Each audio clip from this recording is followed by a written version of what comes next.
quería decir que me hace mucha ilusión estar en esta jornada dedicada a la mediación. Me parece, después de esta presentación de este proyecto, me parece un privilegio poder participar en una tarea común de investigación sobre la mediación lectora y que tenga este poder de convocatoria. Y por otra parte, para mí también es una gran responsabilidad y es muy estimulante tener acceso a maestros en formación, porque creo que tenemos que afianzar, me siento responsable de fortalecer o de afianzar vuestro compromiso con la promoción de la lectura, y de eso va a ir un poco la charla. Parto de la base de que son necesarias las corrientes de circulación, el diálogo entre los futuros docentes y los que nos dedicamos a la didáctica de la literatura. Por una parte, porque creo que nosotros tenemos que entregaros un andamiaje, un apoyo que alargue vuestra mirada, que os sirva para sustentar vuestra práctica docente con un andamiaje teórico. Pero por otro lado, porque nosotros nos alimentamos de vuestras inquietudes, de vuestras preguntas, porque es lo que da sentido a nuestro trabajo. Solamente si contextualizamos nuestro trabajo de didactas de la literatura con lo que está pasando en la línea de trinchera, en la primera línea de aula, ese trabajo tendrá sentido. Por lo tanto, yo creo que son sanos, necesarios, iluminadores estos encuentros en los que haya esta posibilidad de comunicación. Por lo tanto, me gustará mucho que luego haya realmente este intercambio, para ver desde dónde leéis, de dónde os situáis, para que yo también aprenda de vosotros. Por eso insisto en que es sincero, es un privilegio para mí poder encontrarme con los que sois los destinatarios naturales de mi trabajo, que solo tiene sentido si llega realmente a los que vais a estar en el aula. Y por eso es muy sincero mi agradecimiento a Carla, al equipo, a Felipe, por darme esta oportunidad, además de por permitirme venir a este país que adoro y que por lo tanto siempre para mí es una fiesta venir a Chile. Por eso, para intentar responder, ponerme en ese lugar de diálogo, he dado título a la charla de ¿qué necesito saber, qué necesitáis saber como mediadores de lecturas literarias en concreto? Quiero intentar responder a esa pregunta. ¿Cómo lo voy a hacer? Primero voy a contextualizar, voy a trazar una ruta. Primero, ¿de dónde viene esta necesidad? ¿Ha sido siempre así? ¿Por qué la escuela se ha de ocupar de formar lectores? Entender desde cuándo se nos ha asignado esta función de mediadores de lectura a la escuela, para entender mejor de dónde nos ha caído, porque nos ha caído esta responsabilidad.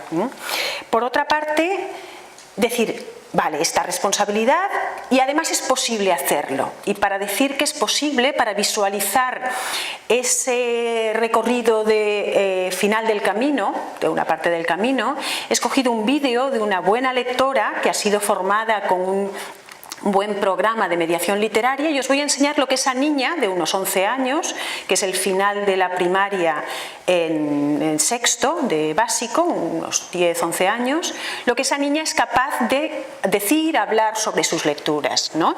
Lo que sabe hacer una buena lectora al final de primaria. Entonces luego intento, si os vendo bien la moto, me querréis decir, vale, para que esta niña llegue aquí, ¿qué le hemos dado? ¿Qué labor de mediación de lectura hay detrás de eso? Entonces enseñaros, haceros un salteado de qué ha hecho esa docente para conseguir a esa lectora.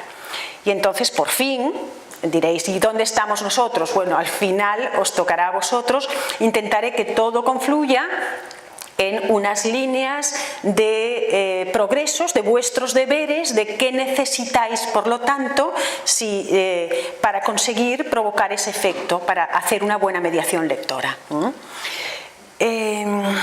Empezamos, por lo tanto, por esta contextualización de por qué hemos de formar lectores, porque entender cómo lo ha hecho la escuela, cómo le llegó a la escuela esta responsabilidad en la mediación lectora, nos ayudará a sortear algunos de los errores que se han cometido, o algunos de los excesos que han habido, algunas de las improvisaciones que han habido en esa asunción.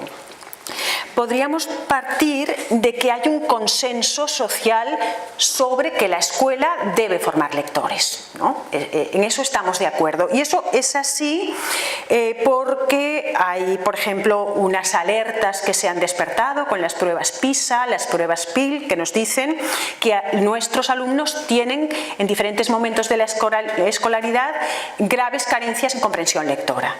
Y hay, por otro lado, estudios que nos dicen que relacionan el éxito escolar con los hábitos lectores. Sabemos que los niños que tienen hábitos lectores consolidados tienen más éxito escolar. Por lo tanto, inmediatamente ha habido una deriva de, para la escuela que se ocupe de formar esos buenos lectores. Ese desafío tiene algo de contradictorio, porque fijaos, ¿es solo responsabilidad de la escuela? ¿Recae todo el peso? ¿Nosotros tenemos que ir contracorriente en una sociedad que no siempre es lectora y formar una isla de sociedad ideal de alumnos que serán lectores, que además se van a integrar en una comunidad que hasta qué punto es lectora o no? Por lo tanto, nuestra posición no es clara tampoco. Nos enfrentamos, luchamos a veces contra los elementos. La sociedad nos exige que formemos lectores, pero nos lo está exigiendo una sociedad que no es tan lectora o que cada vez lo es menos. Entonces nos preocupa mucho que los niños no lean, pero les estamos dando un buen modelo. Hay espacios sobre los libros, la lectura impregna la sociedad, por lo tanto nuestra labor es un desafío, no es fácil. Y por otra parte, es un desafío porque no ha sido siempre así, es una novedad para la escuela. La escuela hasta hace relativamente poco no nos preocupaba las lecturas personales de los niños, nos preocupábamos de las lecturas obligatorias como parte de una asignatura. Decíamos, los niños venían leídos de casa, y esto más cuando no se había generalizado tanto la secundaria obligatoria, los que llegaban a la secundaria ya tenían un buen nivel lector desde sus casas. Eso, con la generalización, por suerte, de la educación, nos ha cambiado el público, que ya no viene con esos deberes hechos de casa. Esta imagen nos da una idea del nuevo horizonte que se nos abre. Nosotros queremos que esos niños lean fuera de casa, que la lectura traspase los muros de la escuela, que la lectura arraigue en sus hábitos de ocio. Insertarlos en una sociedad que sea lectora. Por lo tanto, la lectura se ha de convertir desde la escuela en una práctica social, en una práctica que ellos ejercen fuera de nuestro tiempo de influencia. Ha de arraigar en ese tiempo de ocio. Bueno, aquí he hecho una caricatura un poco cruel, siguiendo a Pavel Kuczynski, pero que lo que intento evocar con esto es cómo ese desafío aterriza en una escuela que tiene una determinada tradición escolar, una tradición con la que choca. La lectura en la escuela, a veces, caricaturizando, también voy al extremo, no siempre es así y no siempre las lecturas obligatorias se ven así, pero estoy intentando ver lo que choca, esa necesidad de formar un lector que lea de manera natural en sus prácticas de ocio, con cómo a veces la escuela trata la lectura, que la trata con cierto carácter ortopédico, la trata como parte de una asignatura. Y eso entra en conflicto con la lectura como práctica social. Yo quiero que tengan libros en su habitación junto en la mesita de noche. Yo quiero que lean cuando van en el transporte público, ¿no? Por lo tanto, ese traspaso de los muros de la escuela requiere de una mediación delicada, de un contacto estimulante con las lecturas, requiere de, si yo quiero construir un hábito lector, tengo que crear un ecosistema favorable a la lectura, que choca con las tradiciones de la escuela de obligatoriedad, controles de lectura, lecturas obligatorias, exámenes de lectura. Por lo tanto, aquí tenemos dos lógicas diferentes, ¿sí? Yo tengo que propiciar un florecimiento de una modalidad de lectura autónoma que copie al máximo cómo leemos los lectores cuando leemos por placer. Pero eso lo tengo que hacer desde la escuela, que tiene su lógica de horarios, de compartimentación de tiempos, etc. Por otro lado, esa irrupción, cuando llegaron en los años 80, irrumpió en la escuela esta conciencia, esta demanda social muy fuerte de que necesitamos formar lectores, necesitamos formar hábitos de lectura, la escuela, con esa tradición más rígida, tuvo que improvisar. Entonces se fue a cierto frenesí de actividades de lo que se dio en llamar la animación a la lectura. Y en su peor sentido, la animación a la lectura acabó convirtiéndose en ese desenfreno de actividades de gincamas, disfraces de personajes novelescos, concursos de marcadores de libro, que podríamos decir, eso al final desembocaba en que los niños realmente leyeran, o se divertían mucho, los animábamos, pero los conducíamos realmente a que acabaran a solas leyendo un libro, esa actividad silenciosa que requiere cierto tiempo, requiere concentración, requiere crear un espacio propio entre el libro y yo. No siempre esas actividades dieron. Por lo tanto, podríamos... Aquí se me pasó. Bueno, aquí quería poner que hubo como dos extremos. Uno sería la escuela ante ese desafío se fue a un extremo que fue la compartimentación del tiempo escolar, la obligatoriedad, trató la lectura que tenía que formar un hábito, la trató como una asignatura escolar, y entonces ahí desnaturalizó ese sentido espontáneo, natural que debía tener la formación de un hábito lector. El otro extremo, que podríamos decir que era esta otra imagen, bueno, era el otro desenfreno, lo que Silvia Castrillón llamó animación a la lectura como mucho ruido y pocas nueces. Llenamos las escuelas de muchas actividades, pero no acabó dando nueces de formar realmente lectores. Entonces, para tener claro esto, que es lo que queremos conseguir, este adolescente absorto en la lectura, en un contexto no escolar, este será nuestro objetivo. Tenemos que tener claro que es una modalidad de lectura que la forma, porque nos han dado la responsabilidad a que seamos la escuela los que nos ocupemos, pero ha de traspasar las aulas, ha de proyectarse en esos hábitos de ocio de los alumnos. Es decir, ha de ser una práctica no formal, no evaluable, sino crecer como una práctica social. Fijaos que es un reto, por lo tanto es un desafío, y quería con esta parte tener unas pinceladas un poco a modo de caricatura, pero saber cuándo llegó y qué extremos, de qué manera se malinterpretó en un sentido o en otro. Bueno, vamos ahora a las buenas noticias. A pesar de eso, la escuela, con buenas prácticas mediadoras, consigue hacer buenos lectores, y vamos a poner un ejemplo de esa niña de unos 11 años, al final de la primaria.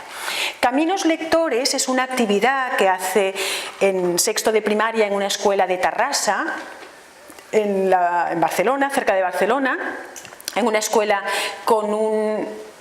culturalmente muy frágil, con niños con contextos familiares de riesgo incluso, que no tienen hábitos lectores. En esa escuela, esa labor persistente de uno de los miembros de nuestro equipo de investigación Gretel, que es Lara Reyes, que además de investigadora es maestra, hizo su tesis sobre su labor de mediación.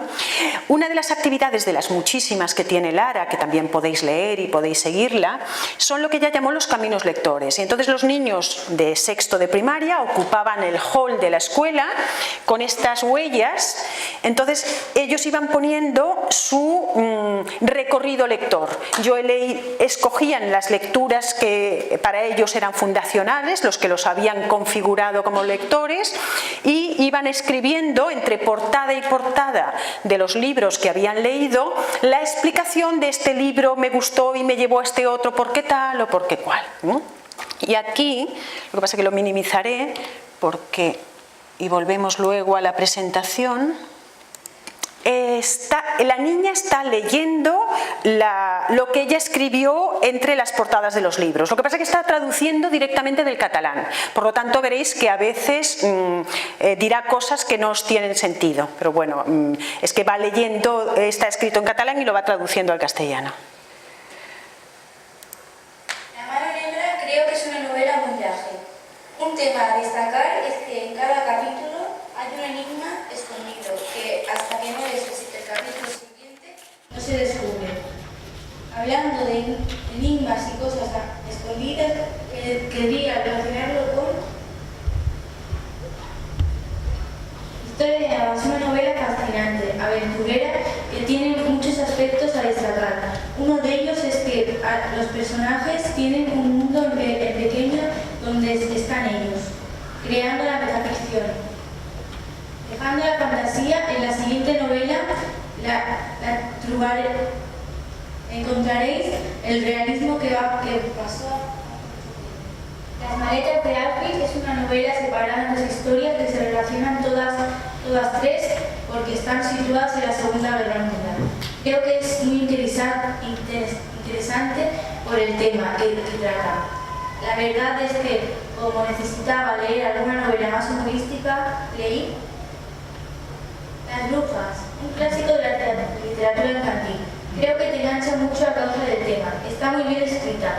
Es un poco larga, pero los niños deseamos que sea todavía más larga. Me gustó tanto a esta novela que comencé a leer otro clásico. Peter Pan. A mí esta novela me gustó mucho porque tiene un poco de todo. Fantasía, humor, etc.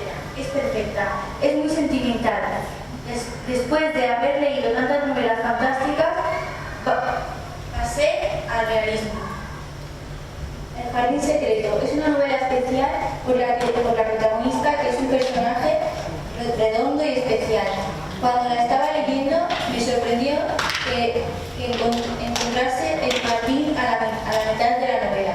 Es una novela que te engancha mucho, aunque los capítulos son muy largos. Fijaos qué pasa. Vamos a intentar leer lo que hay detrás de esta grabación de esta niña, de esta actividad, que para mí visualiza muy bien lo que ha conseguido una buena... aquí tenemos una lectora, y tenemos una lectora porque ha incorporado muchos aprendizajes que ahora vamos a estirar de las hebras que componen esta relación habitual que ella tiene con la experiencia de lectura. Digamos que si sabemos ver las capas de lo que ha ido integrando para tener este discurso elaborado, para hacer estas opciones críticas, maduras, fundamentadas, para componer ese bagaje de lecturas de calidad, si sabemos entender, podríamos decir, ¿es una lectora? Sí, es una lectora consolidada. ¿Por qué? ¿Qué se ha construido para llegar aquí? Podríamos decir que lo básico es que ella tiene una autoimagen lectora que sustenta su hábito lector consolidado. Ella se siente lectora, se define como lectora, y esa conquista de esa experiencia de lectura que se han asentado en su ocio, esta lectora no pensamos que lee solamente porque le van a poner un examen en la escuela, se ha integrado en su vida, en su práctica social. Eso que es tan interesante, que es nuestro objetivo y que parece tan fácil, vamos a ver qué hay. Fijaos que una de las cosas básicas es que para ella ha establecido vínculos personales con la lectura, ha tenido encuentros personales con los libros. Los libros le dicen algo, no son una asignatura escolar, forman parte de su mundo personal. Esta imagen de Bulchov nos evoca esta línea de progresión. Sabemos que lo primero que nos hace lectores es haber tenido encuentros significativos con los libros, que los libros nos hayan hablado al oído, que nos sintamos concernidos por los libros.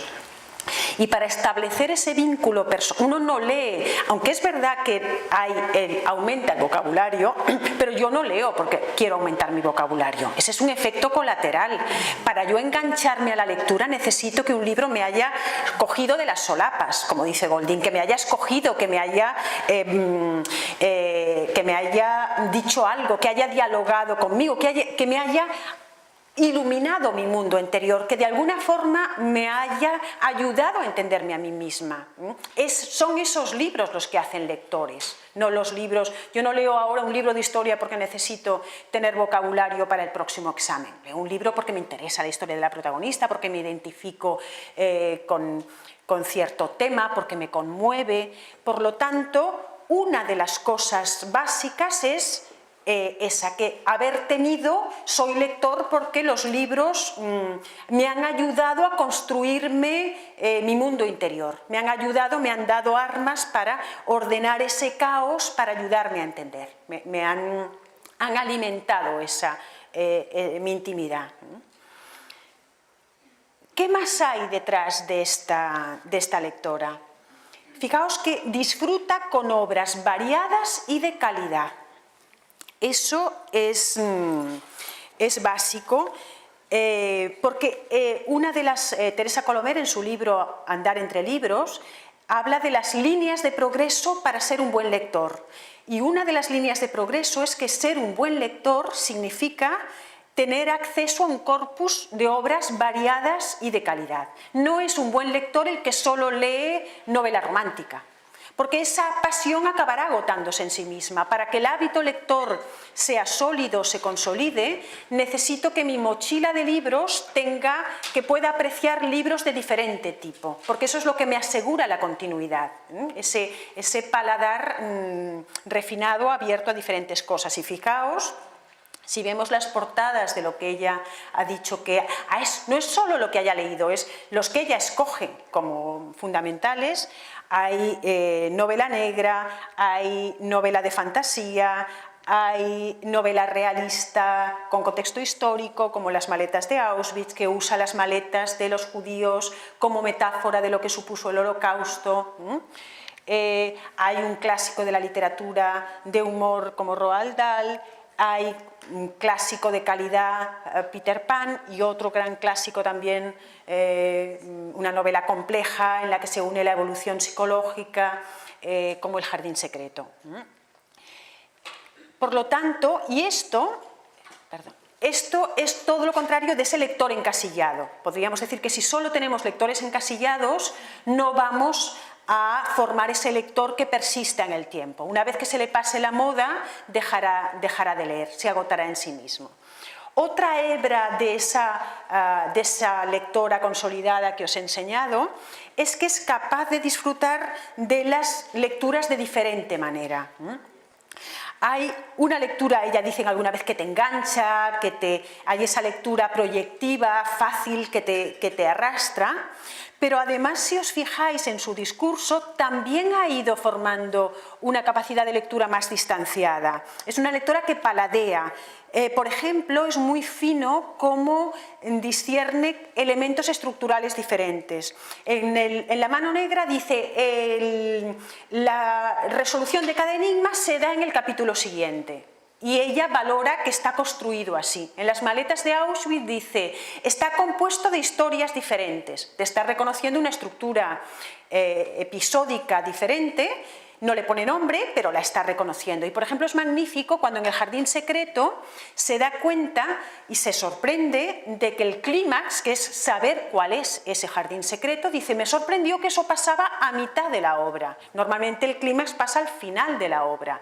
Y eso no solamente lo sabe apreciar y continúa la lectura, sino que sabe identificar que están quebrando las convenciones del género que normalmente reservan el clímax para el final, ¿no? Por lo tanto, eso quiere decir que ya tiene una lectura distanciada. Podríamos decir que una de las líneas de progreso de los buenos lectores es pasar, normalmente todos empezamos con esa lectura con la que nos identificamos, que nos va la vida en ello, ¿no? Que queremos, que no, estamos suspendidos del libro porque nos identificamos con lo que está pasando, a esa otra lectura que te hace levantar la cabeza, que te hace pensar, esa lectura distanciada. No quiere decir, muchas veces tenemos ganas de volver a la lectura proyectiva, pero ser capaces de tener los dos tipos de vínculo con la lectura es otra de las líneas de progreso, la que llamamos eso, ampliar las maneras de disfrutar. Cuantas más formas de disfrutar de la literatura tienes, más consolidado, más persistente será ese hábito lector que nos interesa arraigar. Y para terminar esta parte, ¿qué otra cosa, qué otro aprendizaje?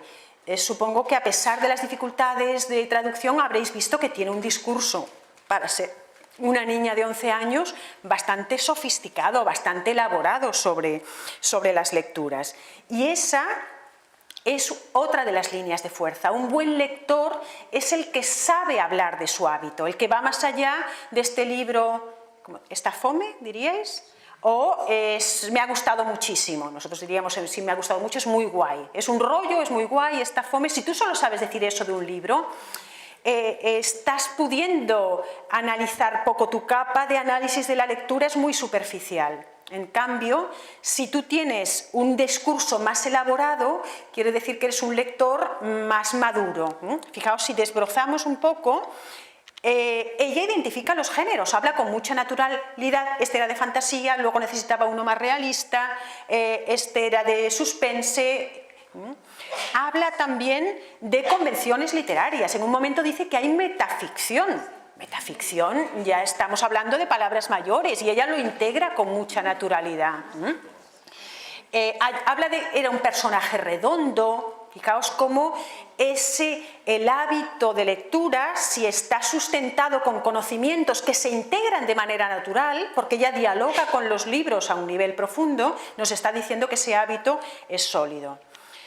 Y, como habíamos dicho, identifica pues, estos ejemplos que os puse antes sobre la estructura, ¿no? Si el clímax está aquí, está allí, tiene un discurso sustancioso sobre las lecturas.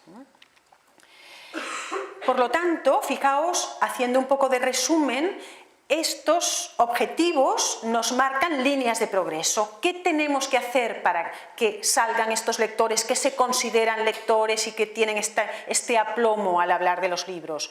Que hayan establecido esos vínculos personales con la lectura, que se sientan concernidos por los libros, que noten que los libros juegan en el terreno de lo personal, no en el terreno de la asignatura. Tenemos que ser capaces de que lo integren como una cosa propia, porque estamos compitiendo con otros elementos que van a llamar su atención de manera muy poderosa, con pantallas, ficción, de mucho más rápido consumo. Por lo tanto, ese vínculo personal es básico. También lo es ampliar el abanico, mostrarles diferentes tipos de obras. También lo es enseñarles a disfrutar de diferentes maneras. Cuanto más complejo es el goce, más oportunidad tienes de que persistan. Y además tenemos que darles ese lenguaje que les dé seguridad, que les permita afianzar su imagen lectora con un lenguaje de más experto. Bien, ¿cómo lo ha hecho? ¿No? Diréis, vale, nos parece, espero que me compréis la idea de que esta es un buen objetivo, llegar a formar a esta lectora. ¿Qué tipo de mediación ha construido a esa lectora? Vamos a poner algunos ejemplos tomados. La que está en primer plano es Lara Reyes, que es esta misma profesora, por lo tanto os voy a poner las bambalinas de lo que hay detrás de esta misma lectora sin inventarlo, lo que ella realmente hace en sus clases, ¿no? Que podéis leer en algún artículo suyo. Si buscáis Lara Reyes encontraréis, es una muy buena divulgadora que además explica qué hace en sus clases de primaria. Una cosa básica, tenemos que traer la lectura a la escuela y tenemos que traer la lectura, fijaos, en la sala de clase hay un rincón en que los alumnos se descalzan para entrar, están rodeados de portadas de libros, tienen sus cojines, todos están absortos en la lectura, hay un tiempo diario para que lean, porque no vienen leídos de casa, porque fuera de casa, fuera de la escuela, cada vez no tienen padres lectores, no hay tiempo, están llenos de actividades extraescolares. Por lo tanto, si queremos que lean, debemos de ofrecerle oportunidades continuas para que lean. Y en ese espacio hemos de marcar la frontera. No puede, si conseguimos sacarlos de los pupitres, que sea un espacio que se parezca lo máximo a una relación más desenfadada, más libre con la lectura, mejor. Otra cosa básica, la docente también lee. Si yo me pongo a corregir exámenes, estoy diciendo vosotros a lo vuestro y yo a lo mío. En cambio, si yo además me muestro como modelo lector, muchos niños no han visto leer a un adulto y ver que el adulto está absorto con la lectura, para ellos es una novedad, necesitan también ese modelo lector. Y otra cosa importante, que ese tiempo sea gradual, no empecéis con media hora, porque entonces se cansarán, sed hábiles, si introducís ese tiempo poco a poco, de manera que siempre acabéis el tiempo de lectura cuando están absortos, para difuminar las fronteras, para leer tal como leemos fuera del aula. Esta modalidad de lectura ha de alejarse al máximo de aquella caricatura que os ponía. Ellos lo han de sentir como algo que no es obligatorio, darles cierta libertad, que puedan cambiar de libro. Hay que ser muy equilibrado para copiar al máximo lo que queremos construir, que es una práctica social, libre, autónoma de relación con la lectura. Otra cosa importante, la lectura en voz alta. A veces pensamos que los niños a la que leen ya no necesitan que les leamos en voz alta. Incluso los adolescentes necesitan que les leamos en voz alta. Porque hay veces que hay el efecto Mateo que decía Carla o la pescadilla que se muerde la cola. Como yo cada vez leo poco, no tengo una fluidez lectora, y como no tengo una fluidez lectora me cuesta mucho leer, por lo que no leo, y leer sería lo que me daría fluidez lectora. Por lo tanto, hay muchos niños que, si además tengo dificultades de lectura, solo puedo leer cosas cortitas, infantiles y simples, por lo tanto no me interesa en absoluto. En cambio, si alguien me lee, puedo acceder a obras más complejas, con frases más largas, en las que no me trabo. Si conocéis la obra de Pennac, como una novela, siempre sabéis que hay como una bajada en los índices de lectura a finales de primaria, y él siempre dice que uno de los problemas es que dejamos de leer a los niños demasiado pronto. Incluso los padres dicen, no, tú ya sabes leer, ahora lee tú por la noche, y les negamos el regalo de la lectura en voz alta. Y ese regalo, ese momento incluso familiar, ¿no?, de lectura del padre, la madre con el niño que le lee en voz alta, eso es un regalo. Todos, el instinto de encontrarte alrededor del fuego y que alguien te explique una historia, nos gusta a todos, niños, adultos. Por lo tanto, no negar ese espacio de lectura que tiene a los niños, fijaos, totalmente prendidos en esa. Por lo tanto, ese espacio de lectura se dinamiza mucho así. Otro instrumento muy potente. Han habido muchas discusiones literarias. Discusiones literarias quiere decir que todos estamos al mismo nivel. No soy yo la profe que le digo, ¿qué te parece? ¿Por qué te gustó? ¿Cómo acabó el libro? Pregunta-respuesta. Tienen que adivinar los niños lo que yo quiero que contesten. No, es un diálogo fluido de una comunidad lectora que está leyendo, que comparte, este libro me recordó al otro, este libro se parece a esto no lo entendí, y entre todos van creciendo como lectores. Además, ese espacio tiene que tener una biblioteca bien surtida y atractiva. Si yo los llevo a esa biblioteca con esos libros llenos de polvo que no se cambian, de ediciones antiguas, no voy a conseguir hacer lectores. Entonces tiene que haber una biblioteca bien surtida. Aquí veis el espacio, cómo se organiza, lo que os decía, los cojines, espacio para sentarse. Fijaos cómo está la frontera, ¿lo veis?, con los pupitres que están detrás. Esto es curioso porque, no, me diréis, hay veces que no se puede hacer eso.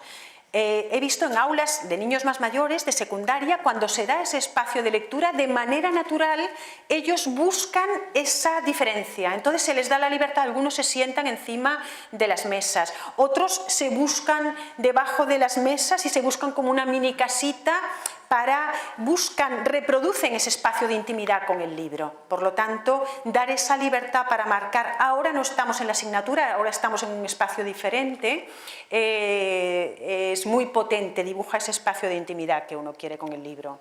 Y dinamizarlo, de vez en cuando en esa biblioteca se renuevan los libros, se ponen las novedades, etc.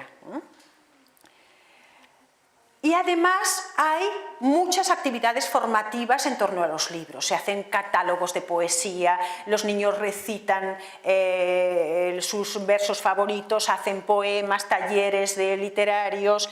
Una muy potente es la de la derecha, que veis que están todos en torno a los libros. Esa es una actividad que dio mucho juego en este aula, que es la de préstamo semanal. Entonces los viernes se ponen los libros, los niños se pueden llevar el libro hasta el viernes siguiente prestado a casa. Y entonces en ese intercambio de este lo devuelvo, este se lo recomendé a mi hermano, este me encantó, este no me gustó por tal cosa, eso funciona como un gran acelerador de ese hablar sobre los libros de manera espontánea. Y si a un niño le llega la recomendación, no en vertical del profe, te tienes que leer esto, sino de un compañero que le ha fascinado, yo me lo pido también, yo lo quiero. Por lo tanto, propiciar estos espacios de intercambio resulta muy potente para formar comunidades de lectores que van creciendo juntos y que se intercambian sus descubrimientos. Bueno, entonces ahora os toca a vosotros. ¿Cómo dialoga todo esto con vuestras necesidades en este momento, que entiendo que la mayoría sois docentes en formación? ¿Qué supone eso? Si yo quiero llegar a me comprometo con la promoción de la lectura, me creo que tengo que formar lectores, entiendo ese desafío escolar, qué riesgos tengo que sortear. Veo que es posible hacerlo y que he visualizado el objetivo, en mi cabeza está esa lectora, lo que ha de ser capaz de hacer al final de una determinada etapa. He tenido contacto con algunas prácticas que me parecen interesantes. Si yo ahora, que estoy en periodo de formación, quiero llegar a eso, ¿qué líneas de progreso puedo seguir? Entonces vamos ahora a desplegar las que yo he imaginado como necesidades formativas vuestras a partir del itinerario que he marcado. Una importante, formaros en la lectura expresiva. Tenéis que un buen docente tiene que ser un buen lector en voz alta. No hace falta que sea un cuentacuentos, no hace falta que despleguéis grandes, pero tenéis que saber leer bien en voz alta. Hay un texto magnífico que además está accesible de la CRA, está accesible y es de aquí, es chileno, a viva voz, lectura en voz alta, que da consejos muy válidos sobre cómo convertirse en un buen lector. Una de las cosas básicas que os diría es leed solo en voz alta textos que os creáis, que os hayan emocionado a vosotros, que os gusten. Es muy difícil ser un buen lector de un texto que no os dice nada. Por lo tanto, lo primero es tener un bagaje de lecturas que a uno le emocionen para poderlas transmitir. Otra muy importante, saber conducir esas discusiones literarias. Esas discusiones literarias son un espacio muy potente, porque los lectores comparten, descubren juntos, aprenden a darse cuenta juntos. Y no porque el profesor me diga, mira, la estructura es esta, el tema es este, fíjate en este recurso, miraste esta metáfora, eso no me sirve, lo tengo que descubrir, lo tenemos que descubrir como comunidad para que sea realmente potente, para que yo lo integre.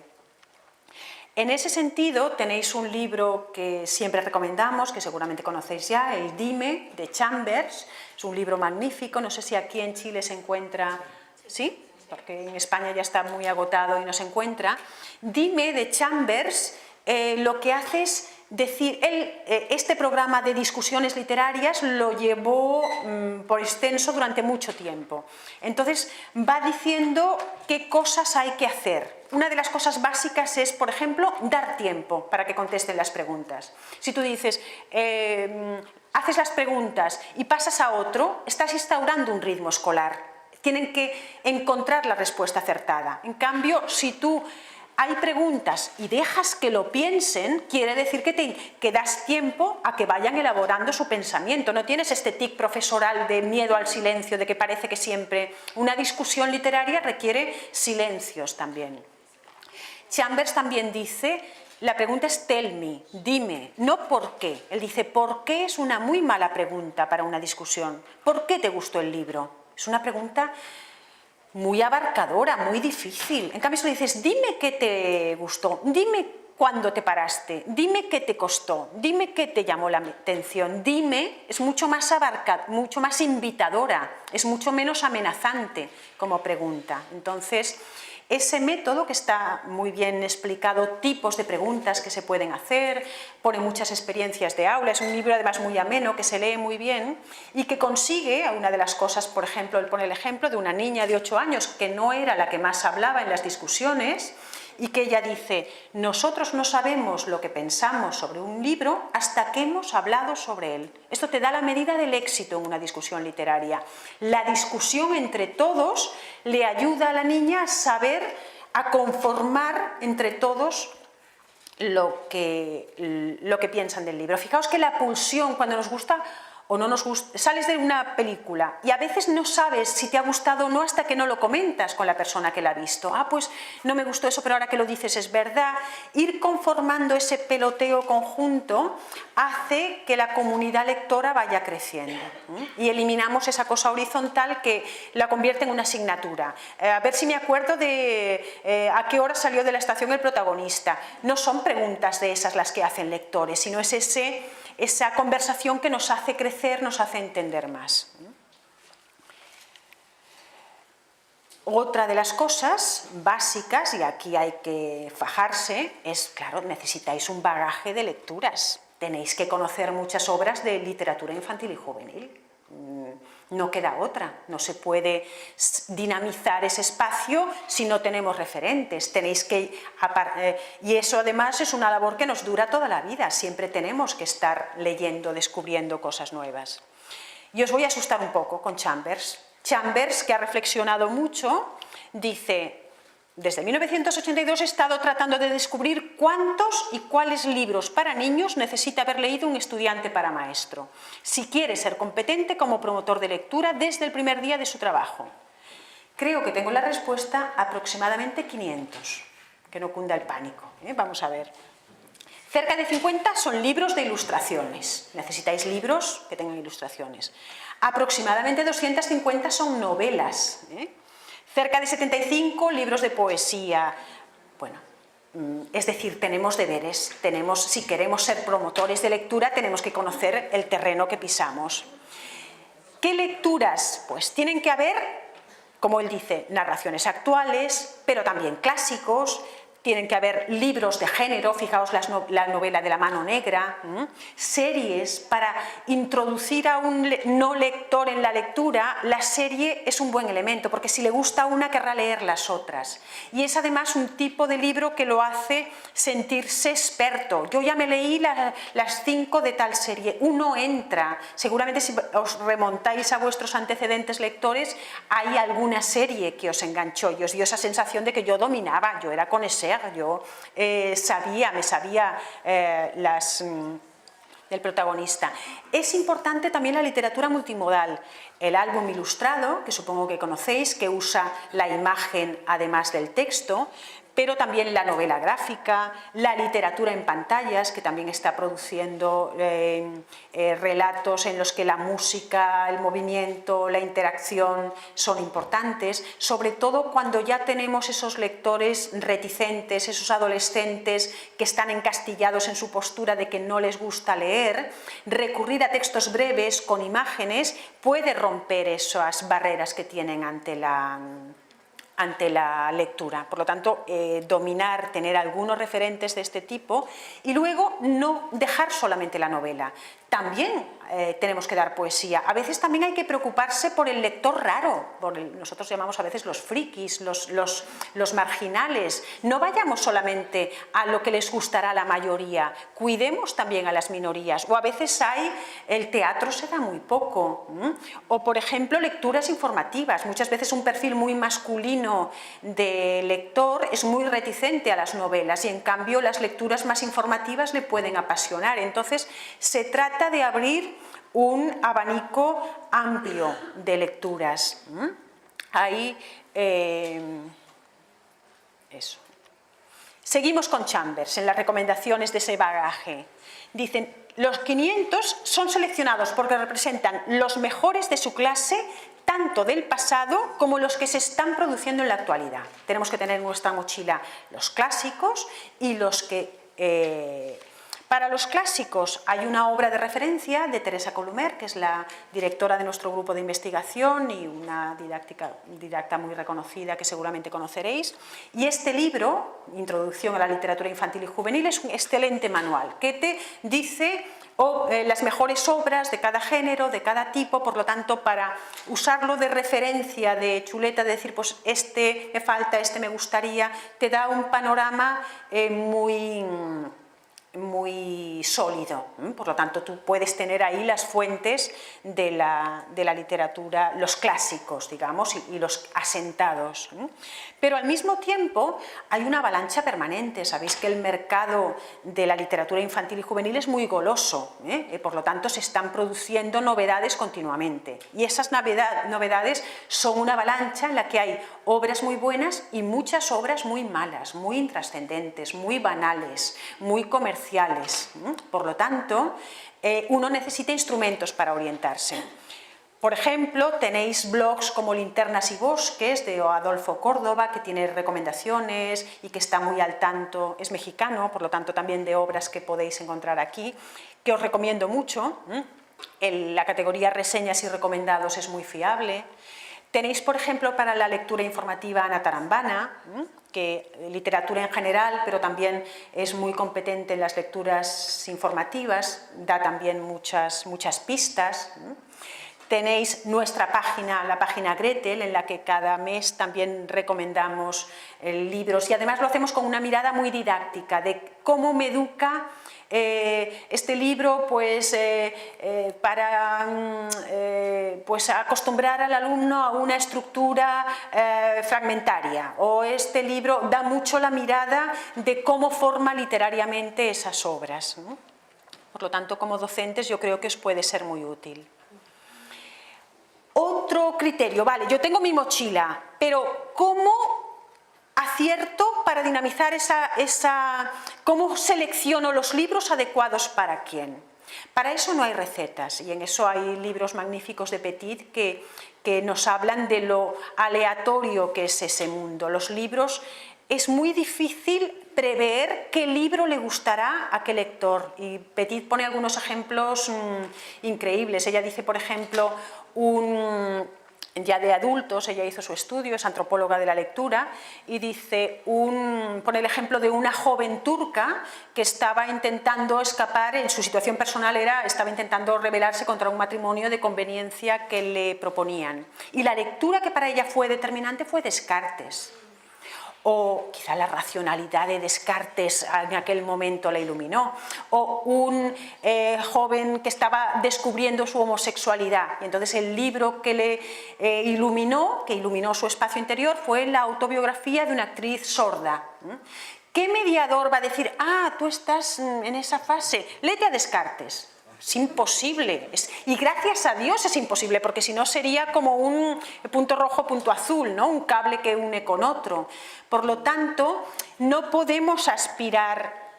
Una primera idea sería ofrecer lecturas variadas, relevantes, de calidad, buenas lecturas, para que se den esos encuentros fortuitos, determinantes, iluminadores. Otra idea básica es no instrumentalizar la literatura, huir de lo que suelen hacer muchas editoriales. Si tengo problemas de desórdenes alimentarios, este libro para la anorexia, este libro para hijos adoptados, lo que yo llamo la literatura botiquín. Que es esta especie de la tirita para cada herida, ¿no? La literatura no funciona así. Esta literatura espejo que te intentan vender como tienes este problema, esta novela te va a ayudar, no funciona. Uno cuando además se ve, funciona como os decía, pues eso, acordaos siempre de la joven turca y Descartes. Como eso es imposible de prever la potencia de ese encuentro, huyamos de las simplificaciones de los libros de literatura botiquín.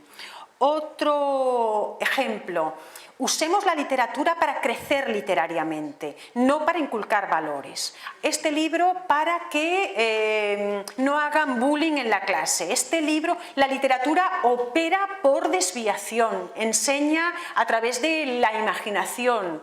No seamos censores, mira las brujas, y entonces acaban, dice que las brujas son muy malas, esto deja muy mal a la mujer, no puede ser, es muy antifeminista.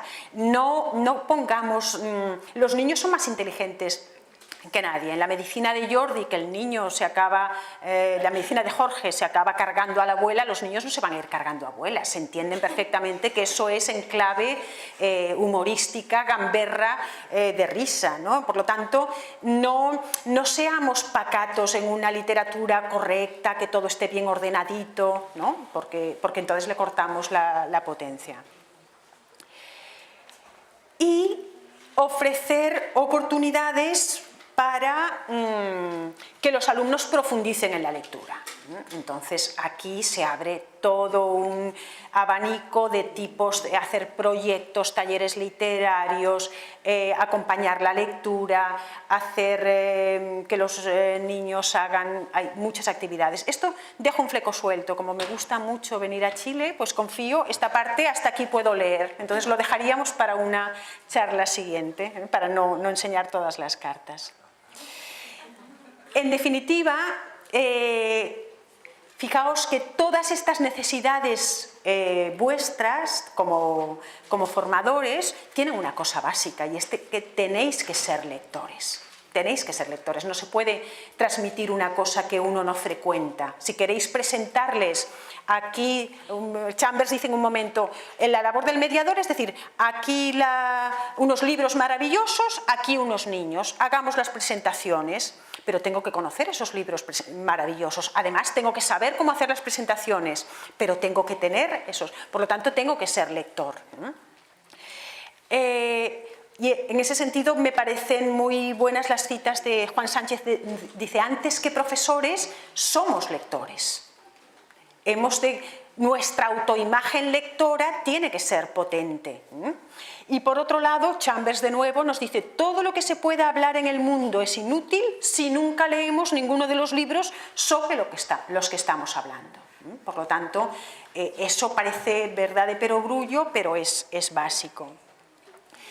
¿Qué dice? Aterricemos porque estamos muy a tiempo de esos 500 libros. ¿Qué nos dice Chambers? Dice, se requieren cerca de 3 años para que un estudiante lea esa biblioteca básica, pero fijaos, si va a ser adquirida disfrutándola y con tiempo para pensar acerca de lo que ha leído y para hablar acerca de ello con otros. Vosotros también tenéis que adquirir vuestra biblioteca básica de una manera placentera, no tenéis que ir poniendo tics en estos, ya tengo de los 150 ya he leído tantos. Tiene que arraigar también en vuestro tiempo de ocio.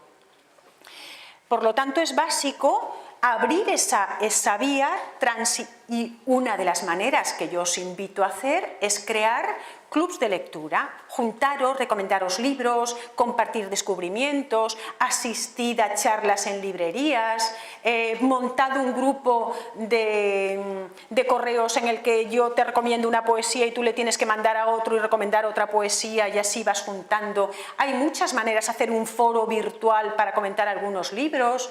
Sería ideal que en las mismas salas de los profesores hubiera un rincón para que se hablara de los libros también. Convertir los libros en una parte de vuestra cotidianidad, de manera que vosotros atraveséis ingreséis en ese mundo de los libros, para que podáis dar la mano a vuestros futuros alumnos y hacerles ingresar también en esa comunidad lectora. Entonces, con esa invitación cierro la charla y con ganas de escuchar ahora vuestros comentarios o vuestras preguntas. Gracias.